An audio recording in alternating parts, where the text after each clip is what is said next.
आदाब, नमस्कार। मैं खालिद रज़ा ख़ान। ख़ास प्रोग्राम ग्लोबल टॉक में आपका खैर मक़दम है। आज हम बात करेंगे कि अमेरिका में जिस तरह से नस्ल भेद को लेकर या यूं कहें जो अपार्थाइड की बात हो रही है उसको लेकर जिस तरह से हंगामा हो रहा है, डेमोक्रेसी पर जो सवाल उठ रहे हैं, वहाँ की इंतज़ामिया, वहाँ की सरकार पर जो सवाल उठ रहे हैं और उसका इम्पैक्ट जो पूरी दुनिया में पड़ा है, जिस तरह से प्रोटेस्ट हो रहे हैं, वो जो प्रोटेस्ट हो रहा है वो हिंदुस्तान के तनाजुर में उसको कैसे देखा जाना चाहिए, इस पर हम आज गुफ्तगू कर रहे हैं। हमारे साथ हैं जामिया मिलिया इस्लामिया के एकेडमी ऑफ इंटरनेशनल स्टडीज़ के associate professor doctor Mohammad Sohrab साहब। आपका खैर मक़दम है। शुक्रिया मोहम्मद सोहराब साहब। जो एक तो सबसे पहले आपसे जानना चाहेंगे कि जो अमेरिका में जॉर्ज फ्लॉयड की जिस तरह से उसका कत्ल किया गया, उसके बाद जो वहाँ पर रद्द-ए-अमल सामने आया, उस पर आपका क्या तासुर है, क्या तबसरा है? सबसे पहले देखिए, अमेरिकन्स जो हैं ये इंडिविजुअल की जो किलिंग है, जो जिस तरह से उसको कत्ल किया गया है, उसको एक इंडिविजुअल फिनोमेना मानने से इनकार कर गए हैं। ये अमेरिकन आवाम की डेमोक्रेटिक अंडरस्टैंडिंग और डेमोक्रेटिक अंडरस्टैंडिंग विद जस्टिस की रिफ्लेक्शन है उसका, कि वो डेमोक्रेट तो हैं, दे बिलीव इन डेमोक्रेसी, लेकिन उसके साथ साथ वो जस्टिस को इक्वली इम्पोर्टेंट देते हैं। यानी बगैर जस्टिस का डेमोक्रेसी मीनिंगलेस चीज़ है, ये इस बात का मुजाहरा है। तो उसको एक इंडिविजुअल फिनोमेना वो मानने से इनकार कर गए हैं। इसको एक सिम्टम के तौर पर देख रहे हैं, और सिम्टम जो ये देख रहे हैं वो ये है कि इस वक्त अमेरिकन सोसाइटी एक डेमोक्रेटिक डेफिसिट के क्राइसिस से गुजर रहा है। यानी दुनिया के सबसे मजबूत, कामयाब और पुरानी डेमोक्रेसी का ये जो अपना दावा है, क्लेम है, ये एक तरफ है, लेकिन वो डेमोक्रेसी इतने 100 साल के एक्सपेरिमेंट्स के बावजूद भी सोशल रिलेशनशिप को डेमोक्रेटाइज नहीं कर सका, एटीट्यूड को, साइकोलॉजी को डेमोक्रेटाइज नहीं कर सका, बिहेवियर को डेमोक्रेटाइज नहीं कर सका, एटीट्यूड एंड लॉजिक जो है सोशल रिलेशनशिप के, उसको डेमोक्रेटाइज नहीं कर सका, सोसाइटी को डेमोक्रेटाइज नहीं कर सकता। और ये उसका मुजाहरा है, उसका ये रिफ्लेक्शन है जो वहाँ के आवाम अपने रद्द अमल के तौर पर दे रही है। ये वो मान के चल रही है कि जो पॉलिटी, जो निज़ाम का ये क्लेम कि हम बहुत ही कामयाब डेमोक्रेटिक मॉडल हैं, वहाँ पर आज भी जो रेसिज्म है वो एक डोरमेंट स्टेज में नहीं है, वो लर्किंग स्टेज में नहीं है, वो कहीं ना कहीं बिहेवियरल लेवल पे है, विजिबिलिटी के लेवल पे है। अमेरिका का दावा है कि वो दुनिया में सबसे मजबूत डेमोक्रेसी है, उसके बावजूद वहाँ इस तरह का डिस्क्रिमिनेशन साफ तौर पर नज़र आता है। हम अगर पूरा डेटा को एनालाइज करें तो मैं एक जगह पढ़ रहा था और एक डेटा पर नज़र मेरी पड़ी तो मैंने देखा कि 2015 से लेकर 2020 जनवरी तक तकरीबन 1250 लोग के आसपास इतने लोग सिर्फ पुलिस की शूटिंग में मारे गए हैं, वो भी सारे स्याहफाम लोग, जो सारे अश्वेत जिन्हें कहते हैं। ये किस बात का रिफ्लेक्शन है? चूँकि ये तो जॉर्ज फ्लॉयड का एक ताज़ा मामला है जो उठ गया और जिसकी वजह से पूरी दुनिया में प्रोटेस्ट हो रहे हैं, पूरे खासतौर से अमेरिका पूरा जल रहा है। तो उन तमाम किलिंग्स को आप कैसे देखते हैं? देखिए, डेमोक्रेसी जो एक वैल्यूज़ के और एक जो एथॉस के तौर पर अगर देखा जाए तो आइडियली स्पीकिंग ये हमेशा इवोल्यूशन के प्रोसेस में होना चाहिए। यानी हमेशा इसमें मैच्योर होने की कैपेसिटी होनी चाहिए, प्रोसेस होनी चाहिए। अमेरिकन डेमोक्रेसी के अगर हिस्ट्री को हम इवैल्यूएट करें, एग्जामिन करें, तो इसमें बहुत ही अप्स एंड डाउन हुए हैं। ऐसा नहीं है कि जो अमेरिका कि जो डेमोक्रेटिक मॉडल आज या 10 साल पहले था वो शुरू से ही था। ये एक इवॉल्व करते आ रहा है, इसमें अप्स एंड डाउन हुए हैं। इधर ये देखा गया है, और ख़ासकर 9/11 के बाद, और मैं ये कहूँगा थोड़ा 9/11 से पीछे ही जाऊँगा, न्यू कंजर्वेटिव के फिनोमेना, वो कोल्ड वार के जो बाईपोलर वर्ल्ड सिस्टम था, कोल्ड वार के जो सिस्टम ख़त्म होता है, निज़ाम जब ख़त्म होता है तो उस वक्त अमेरिका एक यूनिपोलर वर्ल्ड इमर्ज होता है और अमेरिका एक सोल सुपर पावर के हैसियत से इमर्ज होता है। और उस वक्त की अगर लिटरेचर पढ़ा जाए, अमेरिकन जो थिंक टैंक्स हैं, जो प्रोमिनेंट इंटेलेक्चुअल्स के लिटरेचर हैं, और उस लिटरेचर को देखा जाए, जो उस लिटरेचर फॉरेन पॉलिसी के एजेंडा को शेप किया और फॉरेन पॉलिसी के ऑब्जेक्टिव को भी शेप किया, और वो देखा जाए तो दोनों में जिद है, बिल्कुल बरह रास्त जिद है डेमोक्रेसी एंड फॉरेन पॉलिसी के एजेंडा में। फॉरेन पॉलिसी के एजेंडा में बिल्कुल फासिज्म है, undemocratic attitude and approach and objective है, और डोमेस्टिक लेवल पर डेमोक्रेसी है। ये नहीं चल सकता है। अगर आपकी फॉरेन पॉलिसी अगर अनडेमोक्रेटिक है तो वो कहीं ना कहीं आपको डोमेस्टिक लेवल पर डोमेस्टिक लेवल पर डेमोक्रेसी को वो मनफी एतबार से असर डालेगा, उस पर उसको मुतासिर करेगा, इस बात से इनकार नहीं हो सकता।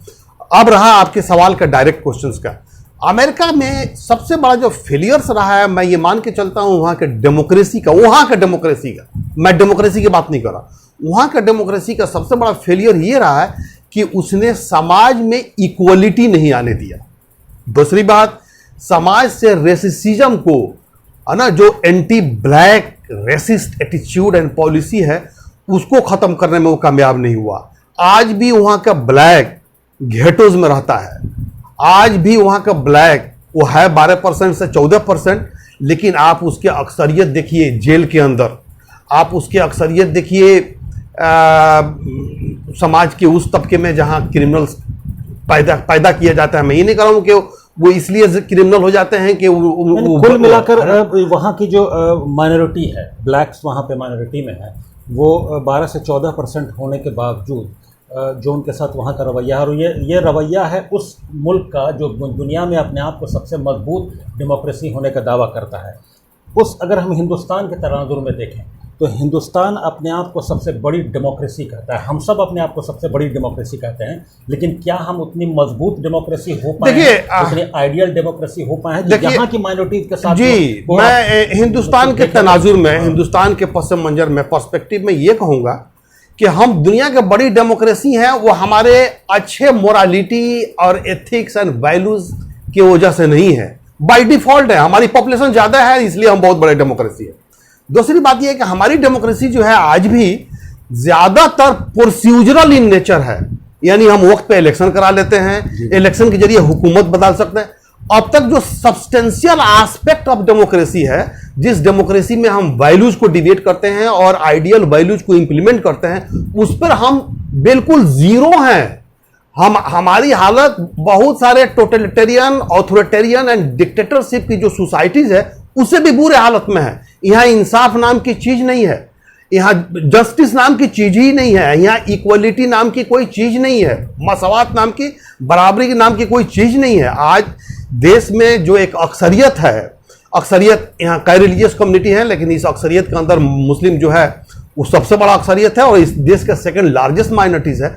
अगर 75 साल की जर्नी देखा जाए तो आप देखिए कि ये 75 साल की, अगर मैं यहाँ के अच्छे हिंदुओं से, अच्छे इस देश के शहरी से ये मैं पूछना चाहूँगा कि आप लोग खुद मुसलमानों से कहिए कि तुम अपनी हिस्ट्री 72-74 साल के आज़ाद हिंदुस्तान की हिस्ट्री लिखो, तो आप खुद बताइए कि वो क्या लिखे, अपनी किस कामयाबी को लिखे। आज एक इतनी बड़ी इस देश के सेकंड लार्जेस्ट माइनॉरिटीज को, जिसने इस देश के आइडिया ऑफ इंडिया को शेप करने में कोई ऐसा पहलू नहीं है जिस पहलू पे कोई इसने कंट्रीब्यूट नहीं किया है, वो अपनी हिस्ट्री को कैसे लिखे? क्या उसमें तबाही के अलावा और कुछ दिखाई दे सकता है क्या? आज ये कम्युनिटी, ये वाहिद कम्युनिटी है इस देश का जो बिलो सिक्योरिटी लाइन है, जो अदम तहफ़्फ़ुज़ से गुजर रही है, जो अदम सलामती से गुजर रही है। इसी बात को हम अगर ताज़ा मामले के तहत देखें तो दिल्ली में कुछ दिनों पहले जो दंगा हुआ, और वहाँ पे एक तस्वीर आई थी, एक वीडियो आया था जो बहुत वायरल भी हुआ कि कुछ पुलिस वाले, दिल्ली पुलिस के कुछ जवान, वो वेरी गुड मुस्लिम नौजवानों को, आप उस ग्राफिक्स को पर गन पॉइंट पर जबरदस्ती जनगण मन और वंदे मातरम पढ़ने के लिए, और उसमें से एक लड़के की मौत भी हो जाती है। तो वो जो ग्राफिक्स आया हुआ था, जॉर्ज फ्लॉयड और इस तरह का दिल्ली पुलिस का, उस ग्राफिक्स को जो दिल्ली कम्युनल राइट्स में जो पुलिस ने जिस तरह से बर्बरियत दिखाया, और उस ग्राफिक्स को, और जॉर्ज फ्लॉयड जो अमेरिका में, जो उस ग्राफिक्स को, और इजराइल में जो एक नॉर्म बन गया है, जिस तरह से वहां के पुलिस, वहां के इंटरनल सिक्योरिटी फोर्सेस जिस तरह से मजलूम फ़लस्तीन मजलूम फ़लस्तीनियों पर जुल्म कर रही है, अगर तीनों के ग्राफिक्स फोटोग्राफिक्स पर अगर कंपेयर किया जाए तो ये मैं मान के चलता हूं कि कोई फर्क नहीं है।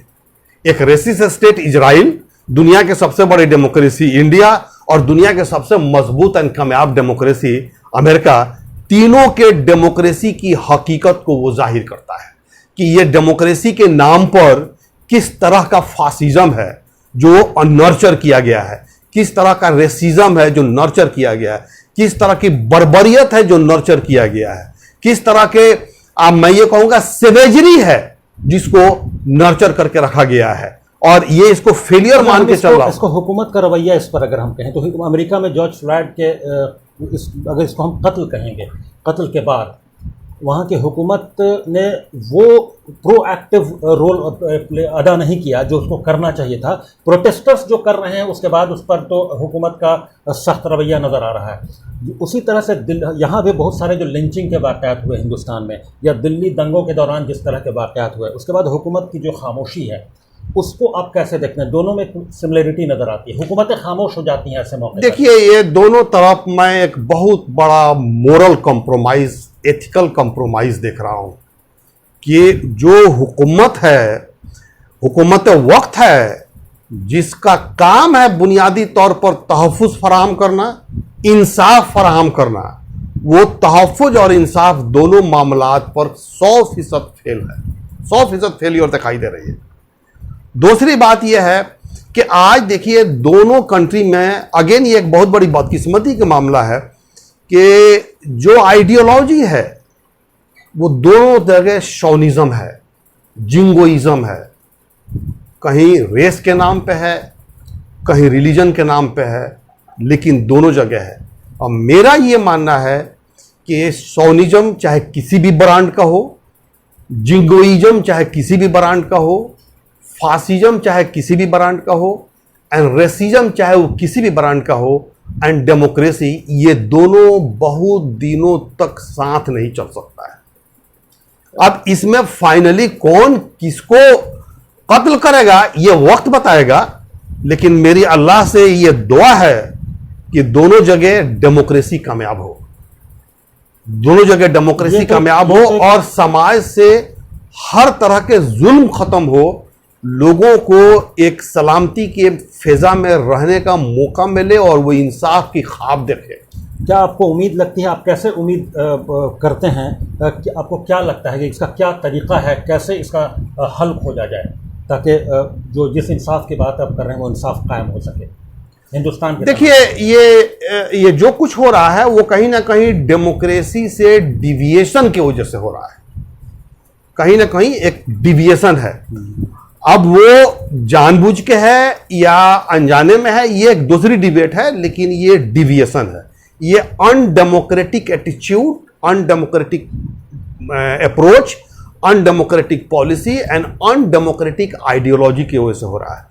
तो जो आपका सवाल था कि ये चीज़ें कैसे हासिल की जा सकती हैं कि लोगों को सिक्योरिटी हासिल हो, सलामती हासिल हो और इंसाफ मिले, तो मेरा ये मानना है कि उस एटीट्यूड को, उस आइडियोलॉजी को, उस अप्रोच को एंड गवर्नेंस को डेमोक्रेटाइज करना पड़ेगा। सिंपली इलेक्शन करा के पार्लियामेंट के अंदर चले आना और कानून बनाने का हक हासिल कर लेना, ये डेमोक्रेसी नहीं है। ये डेमोक्रेसी के एक एस्पेक्ट जरूर है और ये एक डेमोक्रेसी का मीन्स है, ये ऑब्जेक्टिव नहीं है। ऑब्जेक्टिव हासिल करने के लिए सब्सटेंशियल डेमोक्रेसी जो हम लोग पढ़ते हैं और पढ़ाते हैं उस तरफ मूव करना पड़ेगा, जहां आइडियलिज्म होती है, जहां मिसाली चीज़ें होती हैं, जहां पर आप इक्वलिटी, फ्रेटर्निटी एंड जस्टिस की बात करते हैं और वहां पर उस तरह के गवर्नेंस को लाना पड़ता है।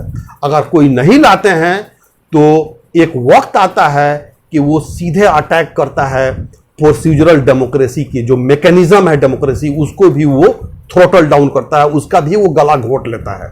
तो अगर ये इस तरह के फिजा, इस तरह के हालात अगर कंटिन्यू रहा तो ऐसा नहीं है कि वो इलेक्शन रेगुलर होते जाएंगे। एक वक्त आएगा कि ऐसे कुव्वत इस देश के और अमेरिका में या कहीं भी, एक आइडियल बात बता रहा हूं, उस निज़ाम पर हावी हो जाएगी, उसको काबिज कर लेगी कि उस मैकेनिज्म, जो मैकेनिज्म है डेमोक्रेटिक अप्रोच का, जो मीन्स है, उसको भी वो कत्ल कर देगी। डेमोक्रेसी की सबसे बड़ी ब्यूटी ये है कि ये डेमोक्रेट पैदा करता है, लेकिन अनदर साइड ये है कि ये अनडेमोक्रेट भी पैदा करता है डेमोक्रेसी के नाम पे। अगर डेमोक्रेसी के अंदर हम से उम्मीद करते हैं जिस आइडियलिज्म अगर एक जुमला, अगर डेमोक्रेसी के अंदर से इंसाफ निकाल दिया जाए, तो इसी डेमोक्रेसी के नाम पर वैसे फोर्सेज पैदा होती हैं जो डेमोक्रेसी को कत्ल कर देती है। मैं उम्मीद करता हूं कि, और हम तमाम लोग हिंदुस्तान में उम्मीद करते हैं कि जिस आइडियल डेमोक्रेसी की आप बात कर रहे हैं वो फजा कायम हो सके, लेकिन जिसकी फ़िलहाल उम्मीद कम लगती है। अगर हम मौजूदा तनाजुर में देखें, जिस तरह से बहुत सारे जो कवानीन बने हिंदुस्तान में, CAA, NPR और NRC वगैरह की बात हुई, उसको लेके जिस तरह से जो प्रोटेस्ट हुए, ये हमारे डेमोक्रेटिक और उसके बाद जिस तरह से हुकूमत का जो रवैया रहा, उसको देखते हुए कितनी उम्मीद की जाए, ये तो सवालों के घेरे में है। लेकिन फिर भी हम लोग मुस्बत उम्मीद करते हैं कि वो फ़िज़ा कायम हो और तमाम लोगों को इंसाफ मिले। आज की गुफ्तगू में बस इतना ही। हम डॉक्टर मोहम्मद सौराब साहब का शुक्रिया, थैंक यू। और हमें दीजिए इजाज़त। अगले एपिसोड में ग्लोबल टॉक के हम फिर किसी दूसरे बड़े ख़ास मौजू के साथ हाजिर होंगे। तब तक के लिए इजाज़त। आदाब।